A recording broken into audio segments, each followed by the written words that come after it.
स्वागत है आप सभी का आपके अपने YouTube चैनल एग्ज़ाम वॉरियर्स पे। आज के वीडियो में बात करने वाले हैं कंप्यूटर अनुदेशक भर्ती 2021 के बारे में, जिसका एग्ज़ाम हाल ही में कंप्लीट हुआ है। आज के वीडियो में बात करेंगे बेसिक कंप्यूटर इंस्ट्रक्टर के बारे में। तो आप सभी ने अपना जो है पेपर वो किसी चैनल की जिस पर बताया गया होगा पेपर का सोल्यूशन, वहाँ से आपने मैच कर लिया होगा और एक तरीके से आपको एक अंदाज़ा लग गया होगा कि आपके कितने मार्क्स बन रहे हैं। यानी कि लगभग आपको एक अंदाज़ा लग चुका है कि आपके मार्क्स कितने बन रहे हैं। सबसे बड़ी बात यह थी कि पेपर 1 और पेपर 2 थे। पेपर 1 में 40 प्लस लाने वाले कैंडिडेट काफ़ी हैं, यानी कि इतने कैंडिडेट हैं जिनसे कि पद भरे जा सकते हैं। बात यहाँ पर यह है कि पेपर 2 में कितने कैंडिडेट ऐसे हैं जिन्होंने 40 प्लस अंक प्राप्त किए हैं। तो ऐसे कैंडिडेट की संख्या बहुत ही कम है। ऐसा क्यों कहा जा सकता है? क्योंकि आप सभी के मैंने कमेंट देखे हैं अलग अलग चैनल पर, जहाँ पर कई अभ्यर्थी कह रहे हैं कि उनके लिए मुश्किल है, 30 प्लस नंबर भी बड़ी मुश्किल से आ रहे हैं। कुछ ही ऐसे स्टूडेंट हैं जो ये कह रहे हैं कि उनके 40 प्लस हैं। तो ऐसे स्टूडेंट की संख्या काफ़ी कम है। कितनी कम है? तो लगभग अगर पद भरने की बात है तो आधे पद खाली रह जाए, इतनी संख्या है। यानी कि लगभग 4 से 5 हज़ार कैंडिडेट ही ऐसे जो कि 40 प्लस नंबर ला रहे हैं, एक मोटे मोटे अनुमान के तौर पर। तो अब अगली बात ये आती है कि अगर ये भर्ती कंप्लीट होती है तो क्या पद खाली रह जाएंगे? क्योंकि 4 से 5 हज़ार कैंडिडेट ही एलिजिबल हो पाएंगे, क्योंकि दोनों पेपर में अलग अलग 40 प्लस नंबर लाना कंपलसरी था। यानी कि पहले पेपर में भी आपके 40 प्लस होने चाहिए मिनिमम, और सेकंड में भी आपके 40 प्लस होने चाहिए मिनिमम। तो यहाँ पर ये जो क्राइटेरिया है ये फुलफिल नहीं हो रहा है। यानी कि पेपर 2 में 40 प्लस बहुत ही कम कैंडिडेट के आ रहे हैं। तो अब बोर्ड के द्वारा क्या किया जाएगा? सबसे बड़ी बात यह है कि कैंडिडेट को क्या करना है। अगर बोर्ड कुछ नहीं करता है तो कैंडिडेट भी यहाँ पर कुछ कर सकते हैं, वो भी मैं आपको बताऊँगा। तो उस बात को कि आपको ध्यान से सुनना है, वो आपके फ़ायदे के लिए रहेगी। सबसे पहली बात यह है कि टोटल फॉर्म भरे गए थे 2,21,000, जिसमें से 65% स्टूडेंट, लगभग 65% स्टूडेंट जो थे यानी कैंडिडेट वो प्रेजेंट रहे थे। यानी कि लगभग 1.5 लाख स्टूडेंट थे जिन्होंने एग्ज़ाम दिया है। अब बात ये आती है कि बोर्ड को क्या करना चाहिए। अगर पद खाली रह जाते हैं तो जैसा कि लग रहा है कि पद खाली रह जाएंगे, क्योंकि 40 प्लस लाने वाले पेपर 2 में काफ़ी कम स्टूडेंट हैं। ठीक है, ऐसा क्यों हुआ कि लोगों के इतने भी नहीं आए हैं? इसके सबसे बड़ा कारण ये था कि एक तो आपको टाइम कम मिला था 3 महीने का। 3 महीने में तो ऐसा नहीं था कि आप पेपर 2 को पूरा डीपली पढ़ लेते। सभी कैंडिडेट ने जो है, अधिकतर ने ऊपर से उस चीज़ को पढ़ा था। यानी कि जो चीज़ें महत्वपूर्ण थी उन चीज़ों पर ध्यान दिया था और कई चीज़ें उन्होंने छोड़ दी थी। इसका सबसे बड़ा कारण तो ये था। दूसरा कारण यहाँ पर यह भी था कि जिन टॉपिक पर ज़्यादा फोकस किया गया था कोचिंग के द्वारा भी और स्टूडेंट के द्वारा भी, वहाँ से क्वेश्चन कम पूछे गए थे। कैंडिडेट को ये अनुमान था कि कुछ ऐसे टॉपिक हैं जहाँ से 40 क्वेश्चन तो इजीली पूछ लिए जाएंगे और जो हमारे सही भी होंगे। वहाँ से 40 क्वेश्चन नहीं आए थे, वहाँ से सिर्फ 15 या 20 क्वेश्चन ही आए थे। तो ये सबसे बड़ा कारण रहा था कि कैंडिडेट जो है वो 40 प्लस नंबर नहीं ला पाए। MS ऑफिस की बात करें, नेटवर्किंग की बात करें, कंप्यूटर के जनरेशन की बात करें, तो ये कुछ ऐसे टॉपिक थे जहाँ से अनुमान लगाया जा रहा था कि लगभग 40 क्वेश्चन तो यहीं से आ जाएंगे, लेकिन ऐसा नहीं हुआ था। शॉर्टकट कीज़ का सिर्फ एक क्वेश्चन पूछा गया था, जबकि शॉर्टकट कीज़ पर कम से कम 5 क्वेश्चन पूछे जाने चाहिए थे, क्योंकि यहाँ पर यही चीज़ काम आती है। अगर आप आगे टीचिंग में जाएंगे तो ये चीज़ भी बहुत इंपॉर्टेंट है, शॉर्टकट कीज़, जो कि एक ही क्वेश्चन पूछा गया था। जनरेशन का यहाँ पर कोई ऐसा क्वेश्चन नहीं आया था, सिर्फ एक क्वेश्चन था जिसमें कि पूछ लिया गया था कि कौन सा फर्स्ट जनरेशन का जो कंप्यूटर नहीं है। यानी कि सबसे बड़ी बात यह है कि कैंडिडेट ने जिन टॉपिक पर, सिलेबस में जो टॉपिक है उन पर ज़्यादा फोकस किया था, वहाँ से क्वेश्चन बहुत कम आए थे। तो ये बड़ा कारण रहा कि 40 प्लस स्कोर नहीं हो पाया। अब बोर्ड को क्या करना चाहिए, उससे पहले मैं आपको बता दूं कैंडिडेट को क्या करना है।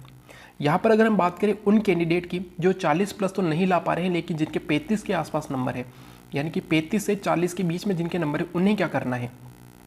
मान लीजिए अगर बोर्ड अपने नियम में कोई परिवर्तन नहीं करता है, उसकी तरफ से अगर पोस्ट खाली रह जाए तो कोई फ़र्क नहीं पड़ेगा, वो 6 महीने बाद फिर से एग्ज़ाम करवा देगा। अगर ऐसा बोर्ड मानकर चलता है तो वो कैंडिडेट जिनके 35 से 40 के बीच में नंबर है, उन्हें क्या करना है। उन्हें आज से ही जो पेपर में क्वेश्चन आए हैं 100 क्वेश्चन, उन्हें इन क्वेश्चन का सॉल्यूशन बिल्कुल ऑथेंटिक रूप से निकालना है। क्योंकि यहाँ पर कई क्वेश्चन ऐसे हैं जो गलत भी हैं, जिनमें ऑप्शन में गलती है, ऑप्शन सही ऑप्शन जो है वहाँ पर दिया गया ही नहीं है, या क्वेश्चन एक तरीके से गलत है। तो ऐसे क्वेश्चन पर उन्हें फोकस करना है, उनका सॉल्यूशन ढूंढना है कि यहाँ पर वो क्वेश्चन किस प्रकार से गलत है। यानी कि जब ऑब्जेक्शन की बात आएगी तो उनके पास एक प्रूफ होगा कि इस क्वेश्चन क्यों डिलीट होना चाहिए। तो यहाँ पर वो कैंडिडेट जो 35 से 40 के बीच में है, पेपर 1 में तो 40 प्लस लाने वाले बहुत कैंडिडेट हैं। एक और चीज़ मैं आपको बता दूँ कि पेपर 1 में 40 नंबर अगर आपके आ गए हैं, पेपर 2 में भी अगर आपके 40 नंबर आ चुके हैं, तो आप बिल्कुल सेफ़ हैं, आपका सिलेक्शन पक्का हो जाएगा। अगर आपके पेपर 2 में 40 नंबर हैं तो आप सभी बिल्कुल सिलेक्टेड हैं, ठीक है। आगे बोर्ड जाने, बोर्ड क्या कर सकता है, लेकिन जिनके भी 40 प्लस हैं सेकंड पेपर में वो बिल्कुल जो है सिलेक्शन हो चुका है उनका, ये मान के चल सकते हैं, ठीक है। अब बात है कि 35 से 40 नंबर वालों को क्या करना है, तो उन्हें ऐसे क्वेश्चन ढूंढने हैं, क्योंकि जब पटवार और वीडियो में भी एग्जाम में 3 से 4 क्वेश्चन डिलीट हो सकते हैं, तो यहाँ पर भी कई ऐसे क्वेश्चन हैं जो गलत हैं या जो आउट ऑफ सिलेबस रहे, या फिर जो जिनमें ऑप्शन ही गलत दे रखे थे, या कोई मिलान वाला है उसमें मिलान हो ही नहीं रहा था। ऐसे क्वेश्चन का उन्हें सॉल्यूशन निकालना है ताकि ऑब्जेक्शन के समय वो उसे प्रूफ दे सकते हैं। और जितने ज़्यादा से ज़्यादा कैंडिडेट ऑब्जेक्शन जब भी आएगा तब अगर वो लगाएंगे तो यहाँ पर उन क्वेश्चन के डिलीट होने के चांस बनेंगे। इससे फ़ायदा क्या होगा, जब भी क्वेश्चन डिलीट होता है तो ऐसा नहीं कि क्वेश्चन डिलीट होना है तो बोनस मिलेगा, ऐसा नहीं है। जो भी क्वेश्चन है उसका अंक भार बढ़ जाता है। यानी कि अभी 100 क्वेश्चन है, 100 नंबर के हैं, यानी कि एक क्वेश्चन 1 नंबर का हुआ। मान लीजिए यहाँ पर लगभग आप मान के चलिए मिनिमम 5 क्वेश्चन भी डिलीट हो जाते हैं तो 95 क्वेश्चन बचते हैं। तो यहाँ पर अब एक क्वेश्चन का जो अंक भार है वो 100/95, यानी कि 1 से बढ़ चुका है। पहले 1 नंबर का था, अब 1 से बढ़ के वो कुछ हो चुका है, मान लीजिए 03 ऐसे।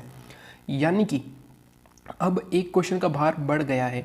ऐसे करने से क्या होगा, तो जिनके भी 37, 38 या 39 नंबर ही बन रहे हैं वो एक तरीके से 40 प्लस जा सकते हैं। यहाँ पर ये बात है कि 5 क्वेश्चन डिलीट होते हैं। अगर आप ऐसे क्वेश्चनों की संख्या बढ़ा सकते हैं जो कि गलत है, यानी कि जो वास्तविकता में गलत है, आपको वो नहीं ढूंढना है कि जो सही है आप उसको भी गलत लेके चल रहे हैं, नहीं। जिन क्वेश्चन में चांस बन रहा है उनको आपको बिल्कुल प्रूफ निकालना है और जितने ज़्यादा से ज़्यादा हो सके उसके ऑब्जेक्शन करने होंगे, ताकि जो 35 से 40 के बीच में कैंडिडेट है इन्हें तो ये करना ही है क्योंकि इनके लिए बहुत ही इंपॉर्टेंट है। इससे ये क्या होगा, ये 40 प्लस में आ सकते हैं। अगर यहाँ पर क्वेश्चन डिलीट हो सकते हैं 5 से 10 के बीच में, तो 40 प्लस आपके नंबर बन जाएंगे, ठीक है। तो यहाँ पर कैंडिडेट को क्या करना है वो मैंने आपको बता दिया है। बोर्ड को क्या करना चाहिए, अगर बोर्ड चाहता है कि भाई पद खाली नहीं रहे तो सिंपल सी चीज़ है, पेपर 1 में तो 40 प्लस लाने वाले बहुत सारे कैंडिडेट है, तो पेपर 1 में कोई भी परिवर्तन नहीं करना है। पेपर 2 में अगर आप जो है कैंडिडेट पास करना चाहते हैं तो यहाँ पर कुछ आपको कम करना होगा। आप 40 से कम करके उसे 30 या 35 नंबर कर सकते हैं कि मिनिमम क्वालिफाइंग जो है 30-35 अगर आप उसे कर पाएंगे। या आप दूसरी चीज़ कर लीजिए कि पेपर 1 और पेपर 2 दोनों में मिलाकर जिसके 80 नंबर आ रहे हैं उन्हें आप पास कर दीजिए। ये भी सही है कि भाई पेपर 1 में 40 लाने थे, पेपर 2 में 40 लाने थे, यानी कि टोटल आपको 80 नंबर तो लाने ही थे। तो जिनके भी 80 प्लस है दोनों में मिला के उन्हें आप पास कर दीजिए, ठीक है। यानी कि उन्हें एक तरीके से आप उसमें सेलेक्ट कीजिए, 10,000 में जो भी आ पाएंगे 80 प्लस उन्हें आप सेलेक्ट कर लीजिएगा। नहीं तो फिर आपको जो है 40 से कम करना होगा पेपर 2 को। ये एक तरीके से बोर्ड के हाथ में ही है, बोर्ड ने जो नियम बना रखे हैं उनके आधार पर। अगर बोर्ड चाहेगा तो कर सकता है, बोर्ड नहीं चाहेगा तो उस पर कोई जो है जिम्मेदारी नहीं है, कि क्योंकि उसने पहले से ही नियम दे दिया था कि पेपर में दोनों में अलग अलग 40-40 नंबर लाने हैं। आप नहीं ला पाएंगे तो एक तरीके से आप फेल हो जाएंगे, ये बोर्ड ने पहले ही कह रखा था। लेकिन अगर बोर्ड चाहेगा कि वापस एग्जाम नहीं कराया जाए, सारे पद अभी भरे जाए, तो हो सकता है कि वो 40 से कम करके उसे 30-35 कर दें, या फिर बोर्ड उसे खुद ही जो अपने आप गलत क्वेश्चन को अलग कर ले, ठीक है, और उन्हें एक तरीके से उसमें नंबर बढ़ जाएंगे। यानी कि अगर बोनस दे देगा तो बहुत अच्छी बात है। क्वेश्चन डिलीट करके अंक भार बढ़ाने से अच्छा अगर उन क्वेश्चन पर बोनस दे दिया जाएगा तो और भी अच्छा होगा, इससे कई कैंडिडेट पास हो जाएंगे, ठीक है। तो दोनों चीज़ें मैंने आपको बताई, कैंडिडेट को क्या करना है और बोर्ड क्या कर सकता है वो तो बोर्ड जानेगा, लेकिन कैंडिडेट को क्या करना है वो सबसे इंपॉर्टेंट है। जो चीज़ मैंने आपको बताई है कि आंसर की आ जाएगी, लगभग 20 से 25 दिनों में आंसर की इसकी आ सकती है, ठीक है। आने वाले 20 से 25 दिनों में इसके आंसर की आ जाएगी। तो तब तक आप उन क्वेश्चन का प्रूफ पहले से ही ढूंढ के रखिए, क्योंकि हो सकता है लास्ट के 2-3 दिन में आपको नहीं मिले। अभी आपके पास टाइम है 20-25 दिनों का, तो आप आसानी से उनके प्रूफ ढूंढ सकते हैं कहीं से भी, ठीक है, कि ये क्वेश्चन गलत है और गलत क्यों है, इसका कारण भी आपको मिल जाएगा। तो एक तरीके से आपके फ़ायदे का रहेगा। आगे तो बोर्ड जाने क्या करना है, ठीक है। तो अभी जो मैंने आपको बताया इस पर आपको फोकस करना है। अगर आप 35 से 40 नंबर के बीच में है तो आपको क्या करना है वो चीज़ मैंने आपको बताई है। आगे अगर बोर्ड चाहेगा तो जो 40 से घटा के उसे 30 कर सकता है, या दोनों पेपर में मिलाकर पेपर 1 और पेपर 2 का मिलाकर मिनिमम क्वालिफाइंग मार्क्स 80 कर सकता है। इनके 200 में से जिनके भी 80 प्लस है उन्हें वो पास कर देगा। अब आप आपकी राय बताइएगा कमेंट बॉक्स में कि आपको क्या चाहिए, क्या 80 प्लस वाले सारे पास हो जाए, या फिर जिनके पेपर 2 में 40 से कम है 30 किया जाए, 40 को 30 किया जाए पेपर 2 के लिए। आपका क्या मानना है वो आप कमेंट बॉक्स में ज़रूर बताइएगा। और जितने भी जो छात्र नेता है वो इसके लिए प्रयास कर रहे हैं, तो आपका भी जो है उसमें पार्टिसिपेट करना होगा, यानी आपको भी अपना योगदान देना होगा। वो आपके लिए हित के लिए कर रहे हैं कि अगर जो है यहाँ पर नंबर को कम किया जाता है, जो भी कारण है 80 प्लस किया जाए, या तो दोनों पेपर का मिलाकर के 80 प्लस जिनके उनको पास कर दिया जाए, या फिर पेपर 2 में ही जो है 40 से घटाकर कुछ कम किया जाए, या कुछ क्वेश्चन जो बाहर से आए हुए हैं, ये एक तरीके से मुश्किल क्वेश्चन थे, वो बोर्ड खुद ही जो है उनको डिलीट कर दे और उनका बोनस नंबर दें। ठीक है, तो यहाँ पर बात बन सकती है। बाकी आगे जो भी होगा उसकी अपडेट मैं आपको देता रहूँगा। अगर आपको वीडियो अच्छा लगे तो लाइक एंड शेयर ज़रूर कीजिएगा। जो मैंने आपसे पूछा है वो आप कमेंट बॉक्स में ज़रूर बताइएगा। Thank you. जय हिंद, जय भारत।